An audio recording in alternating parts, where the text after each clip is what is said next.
What is up, everybody? Welcome back to Lisa on a Podcast, where I'm Lisa to a certain topic for 15 minutes or more. I got a new cologne scent, diesel fuel.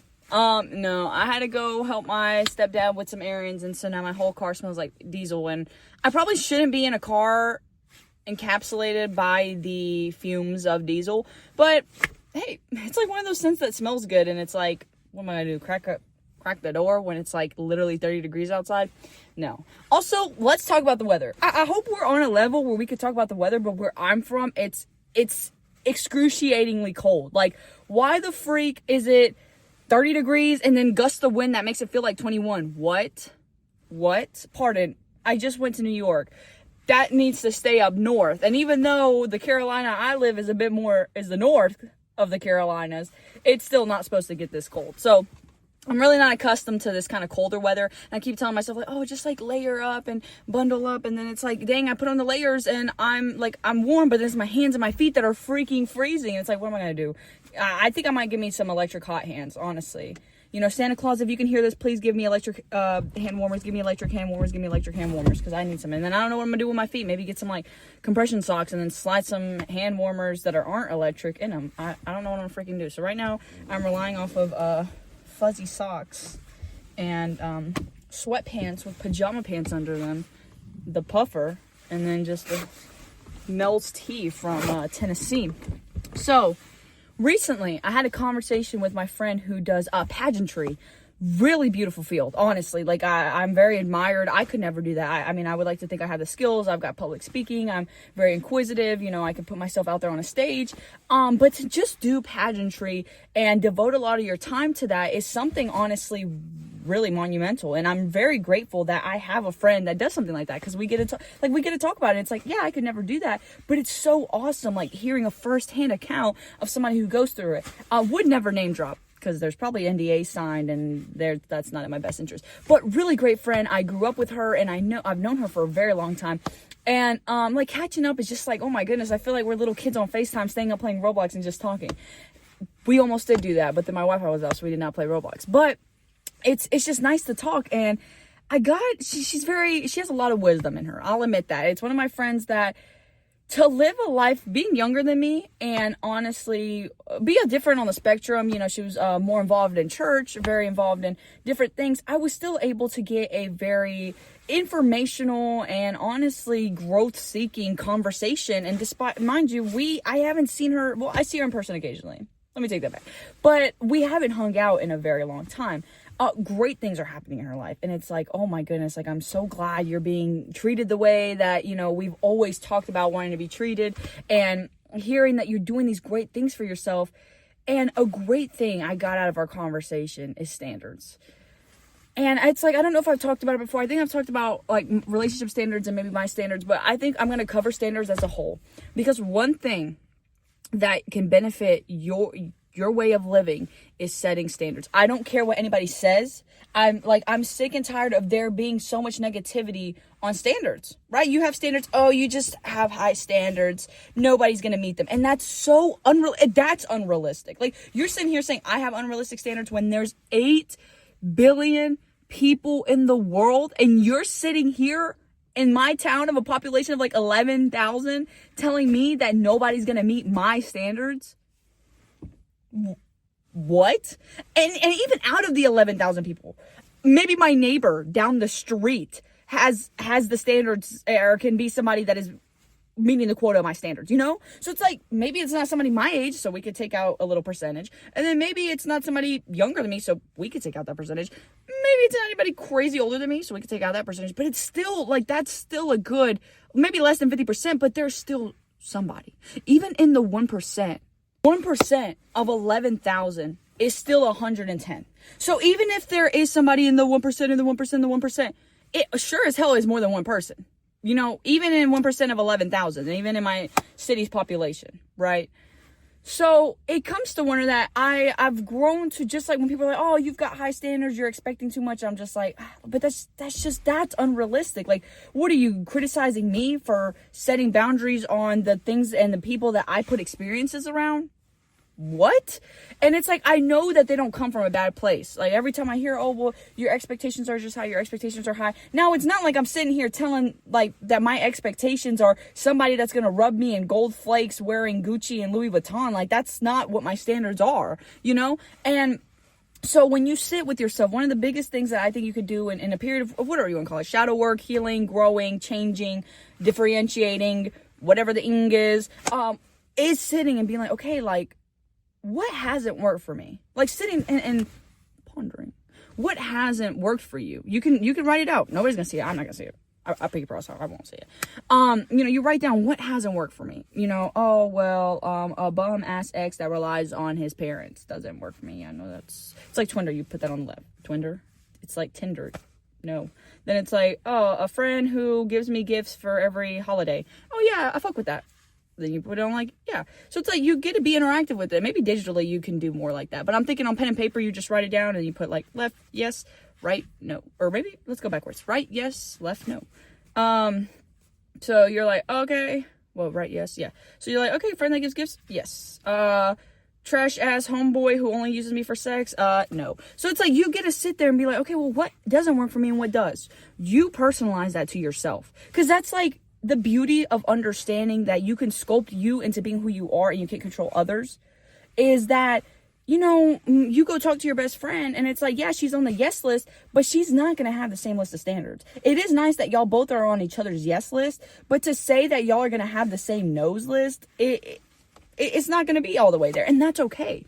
But if you can grow to appreciate them, like somebody really close to me in my life, we have our lives going on, but we still make time for each other. So for me, that's a big yes, because it's like, I'm growing and you're growing, but we still find time, whether it be once a week or once a month, where we talk to each other amidst being busy and be like, hey girl, like, low-key missing you, like, what, let's go do something. And then yes, I know people that it's like, right now, if I pause in this episode and I was like hitting them up, boy or girl, and I was like, yo, like, I really want to go and do something, you free? They will tell me yes, and then they tell me no, they'll be like, girl, hit me up tomorrow, I'll be free for you tomorrow. So it's like, I've got like in the moment people, and then I've also got people that's like, oh girl, like, we can catch up every couple weeks and it's fine, it's chill, because like I miss that and I miss you, and it's like, so it's like, but it all comes down back to knowing one's standards. So you can have people that you understand, like, where they're needed for you in your life and you in your journey. And if you are something like, right now, I've admitted it before, I'm a high needy bitch right now. Right now, I do need me a lot more attention than I think I've ever needed before in a lot of my friendships. And I've grown to understand that. I've grown to voice that.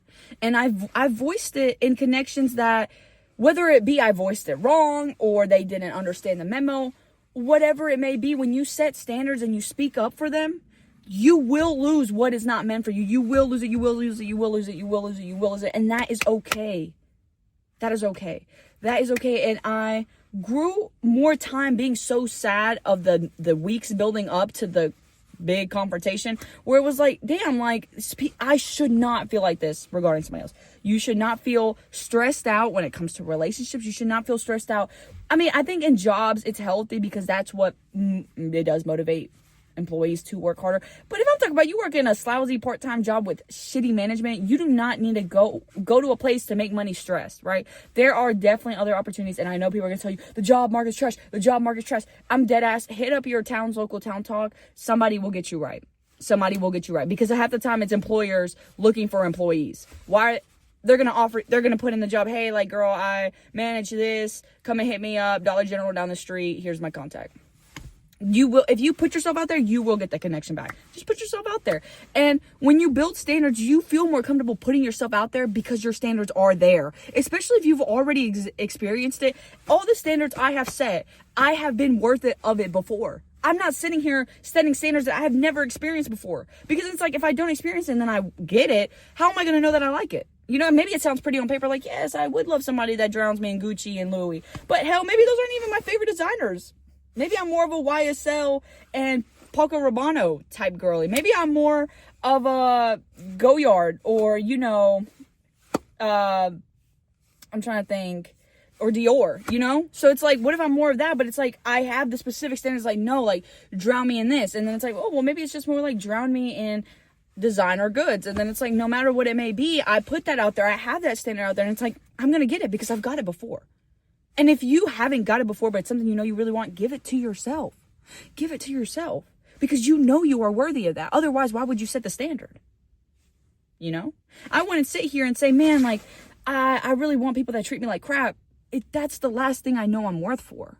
Once I see I'm being treated, and it's like, being treated like crap is very subjective. You know, I sit there and have talked to a lot of people about the stories and the conflicts I go through either in the moment or after the fact. And I get a lot of insight. Like, I will admit, I'm very grateful that the people in my life aren't yes men. Why the fuck would I have yes men when even I know that I couldn't even be 100% right in a situation, you know? Like, even in situations where I have left and you could read the screenshots and anybody with a stable mind could read the screenshots and be like, oh shit, Priscilla, like, low key, you was in the right. Like, you did what was good for you, da da da. And they had nothing good but good to say. It's like, yeah, I mean, like, yeah, I was right, but like, I definitely could have worded that different. Like, I still can be highly critical of myself, and not even. And in times, I can understand that's my biggest flaw. But also, if you can be critical of yourself, you can understand that there are areas for growth, and there are areas for your standards to be built and met. To be built and met. And, you know, I had talked about, oh yeah, like previously I mentioned, yeah, I'm a bit more in this loneliness period. And I think I'm starting to come out of it once I'm understanding, like, okay, well, what are my standards? Like, I just went through, you know, a little period of rediverging all my paths because I realized things weren't working for me. And when you realize things aren't working for you, you know, when you clear out the junk under your bed, you have more room to put treasures under your bed. Not junk. You're not going to clean junk just to put more junk. You clean junk to put treasures under your bed. You're going to sleep on it. You're going to sleep like the princess and the pea. You know, you're going to be sleeping on like gold. You're going to be like, oh, I'm going to wake up and I got treasures under my bed because you made the room for it. Give yourself that leeway to make room for new. And it's so scary. Don't get me wrong. Like, when I went through my filtering and I had the conversations with everybody within the past couple weeks, it was miserable. But my life wasn't falling apart, right? It sucked. It was uncomfortable. I was sad. I felt lonely. But my life wasn't falling apart. If anything, my wings had holes in them. And I built me some hole covers. Or if anything, I just got me some new wings, you know? I realized, oh, like, girl, these a little dusty. And I went and got me some new wings. And to say what's going to come of it, I don't know. And I'm okay with that uncertainty. But when you set standards, you also grow to be less avoidant. And honestly, in times like this, avoidancy is at its all-time high. What do you mean when somebody texts you, you got to put 10 minutes in between it? What? What do you mean when somebody texts you, you got to go through a 3-month rule period to see if you like them or not? What? What do you mean when somebody texts you, you don't really want to settle and commit and be something, but at the same time, you don't just want to be their friend because you low-key want to fuck with them and you want them to spoil you, but then you got to, like, basically call it a situationship? What? Like, seriously, what? Like, what? How did we grow so much as a society that we have grown to avoid all the things that a human craves? You look at Maslow's hierarchy of needs and dead-ass love is one of the pyramid steps. What? It's love and belonging, by the way, for those who want to fact check me. But it's like, what? Like, what? So, sorry, it's just like, it still baffles me. And so I'll keep it a buck. You know, over the summer, there was somebody really chill. You know, we were kicking it off. You know, we were snapping, being a little flirty. And then I was like, you know what? Like, I know you want something more of me, and I'm not ready to give you that. So we had that conversation. You know, they were kind of like, yo, you're acting a little weird. Like, what's up? And I'm like, you know, I'll be honest. Like, I just don't think I'm ready to settle. And I could tell you are. And that is beautiful. So I'm not going to sit here and play with your feelings. But, like, I didn't really know what I wanted. And I know it wasn't fair to be like, hey, let's be something where we're going to flirt for this certain amount of weeks. And then I'm going to sit here and, like, you just don't know that. So it was like, but, like, in my standards, in my personal standards, in my romantic field, like, I had somebody like, oh, somebody to talk to. Somebody who, you know, is funny. And somebody who I'm able to hang out with. And, like, obviously, she clicked all the check marks. So I was like, oh, this is chill. So it was a good fit. So it's like, I wasn't sitting there and be like, oh yeah, I fuck with you. But it's like, oh, you got one of my no-nos. You got one of my, I don't fuck with standards. But then it's like, that wasn't the case. And maybe down the line, once you get to know somebody, you get to understand what their flaws are and love them for that, obviously. But it's like, that at the moment, like, what helped me get into it and feel more comfortable of like, oh, starting this is that I didn't get really of like like there's a red flag in you, but I'm gonna still like thug it out. No, but so I didn't have an idea of what I wanted out of it, but I still had my standards in line. You know, obviously, if the girl I was kicking with did something that was weird, it was like, oh, I would have pulled out. And it was like, it wasn't weird, but it was like once I started realizing it wasn't aligning with my needs and my wants and what I needed to grow for in the moment of the summer, I had that conversation. I pulled out, you know, we had hung out, and I was like telling that the vibe was something more than what I wanted. So I was like, oh, like, let me put time. I did put more time between our messages, and it wasn't really in an avoidant way, because I sat here and I just talked about avoidancy. It wasn't necessarily in an avoidant way. It, not even necessarily, it just wasn't. I sat there and it was like, okay, I need to like figure out what it is, my needs and wants at the moment, and have that conversation, because her being the other party deserves that. Just does. Like, what am I going to do? Sit here and have her as a leash in the back and be like, hey, like, yep, treats here. Oh, you're not going to get a treat. Like, no, that's not fair. It's not fair to toy with somebody's feelings like that. I've been the dog before. Why am I going to be the trainer? So, you know, we had that conversation, and even to this day, like, she ended up getting in a relationship and she seems to be doing good. We still catch up here and there, but it's nothing like awkward, because like there was no attachment involved, you know, like, yeah, like, you know, we talk, like, I wouldn't even say we talk, like, we got to know each other as friends, had the flirtiness, had the like commenting on my stuff, like how we did hang out. So it was like the flirtiness to be a relationship was there, but I didn't want that. I didn't want that. I was transparent that was something I didn't want. It's something I wasn't even needing at the time. So we didn't have that, but to this day we can like be mutuals on stuff, and like I could see her post up with her boyfriend, and it's not like I'm like sitting there like, oh my gosh, that should have been me. That should have been me.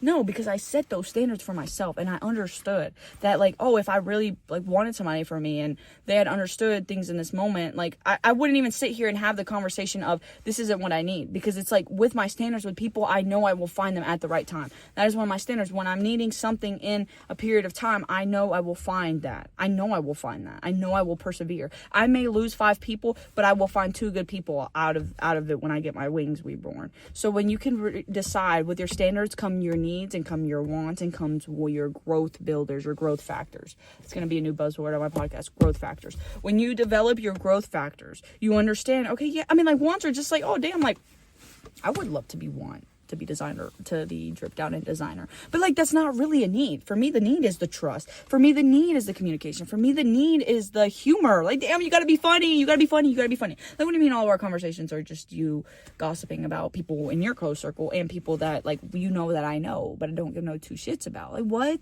do you mean that's all our conversations are gonna be, you know? And you know, they're going to be hating from outside of the club because they can't get in. Like, literally. So, you know, and I think I've grown recently. Like, yes, I've severed those connections, and I wasn't avoidant, because I confronted head on. And yes, I will admit, in this day and age, a lot of people hate confrontation. And for me, it does get a little aggravating when I'm not that type of person. I'm not. I'll go ahead and tell you guys, I am very confrontational, because I'm not going to sit here uncomfortable in my own skin while you sit there thinking everything's chill, because that's not only fair to me, but that's also not fair to you, because then it just builds resentment. I've grown to resent others, and it was simply because I didn't speak up. So I don't want to put them in those shoes. I don't want to be miserable drinking the poison. So I go ahead and have the conversation. The conversation sucks. It sucks nonetheless.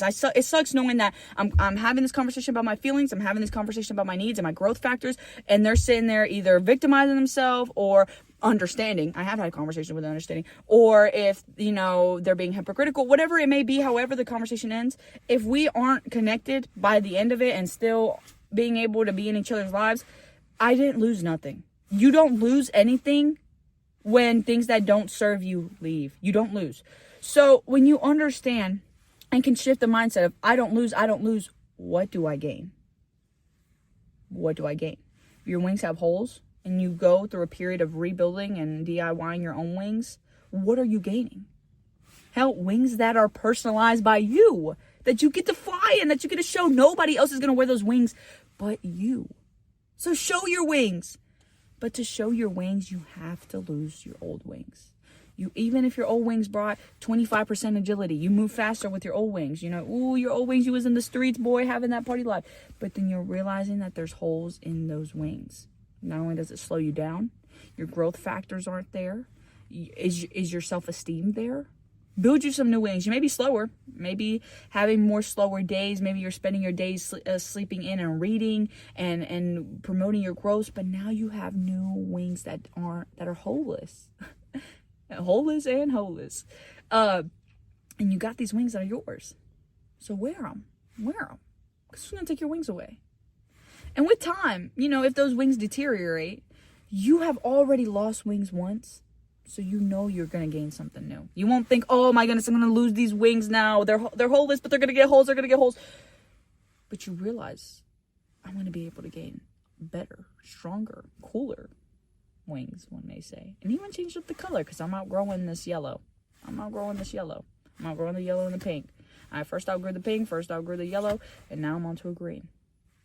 And people are gonna hate from outside the club. They are. They're probably going to sit there and post and be like, oh, well, you think everything about you.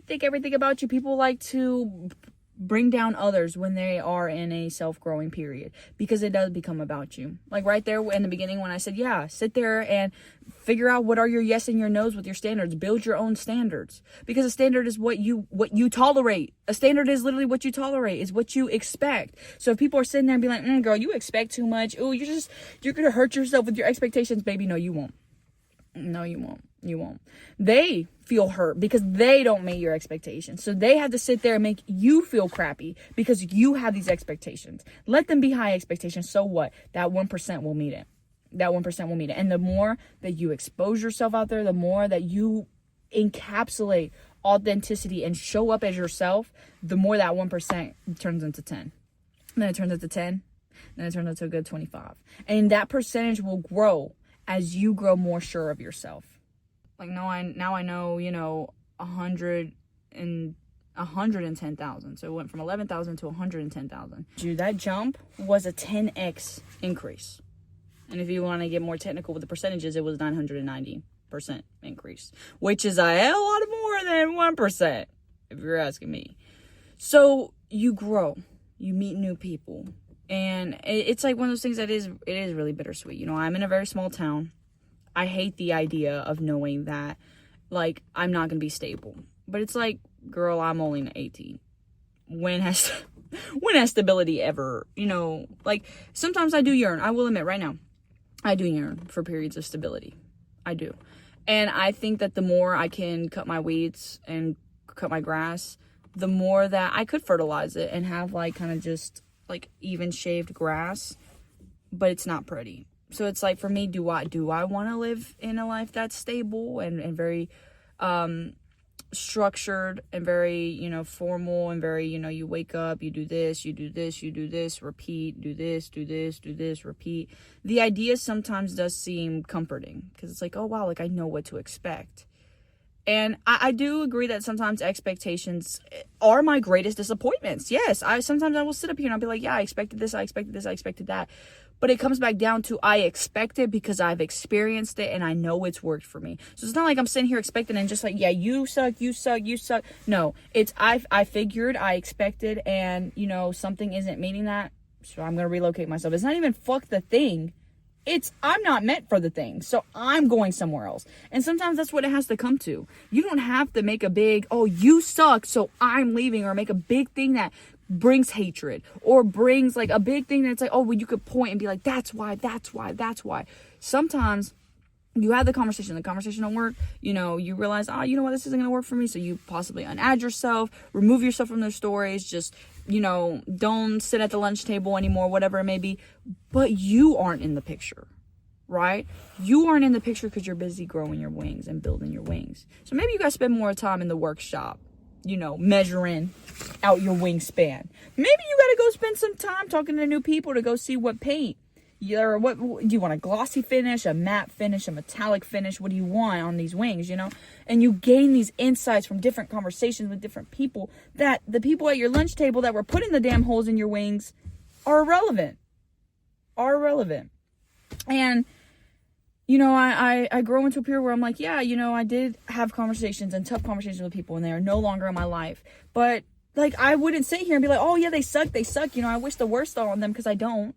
They might sit there and be like, oh yeah, well, fuck Priscilla, because we had this conversation and she couldn't, whatever story they're telling me, whatever. whatever. It's came to a point where it's like, I can't sit there and strive to go hear those conversations, because guess what? They're going to put more holes in your wings. The more you want to know about shit that doesn't pertain to you, it pertains to you because it's your name, but it doesn't pertain to you. It doesn't pertain to you because it's a room you are no longer serving in, right? You're a waiter. You don't got that food on the plate. You're like, oh, I'm not going to go to that room. I'm going to go to this room. So it's like, yeah, that room, they're going to sit there and soak in an old version of you that has holes in your wings, that when your wings shine, they weren't a part of it. You don't need to think about them because, oh, what, you want more holes in your wings?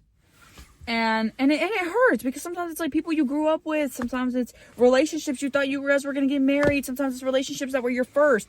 But all of it, you know, once you get to grow, like, oh, wow, like, yeah, I did lose my virginity with that person, but at least now I know what I want, you know, like, at least I know what I expect, like, ooh, there was a little weird here, like, oh, I kind of didn't like that, so now I know I will find somebody who doesn't do that, because that's weird, you know, or maybe that's a bit more vulgar, but, like, let's say something just more in the sense that it's like, okay, well, yeah, like, I really don't care for flowers, you know, and all they did was give me flowers, but it's like, oh, it's okay, because there will be somebody out there who, like, won't feel butthurt that I don't want flowers. Like, damn, I don't want a plant that's gonna die on my window.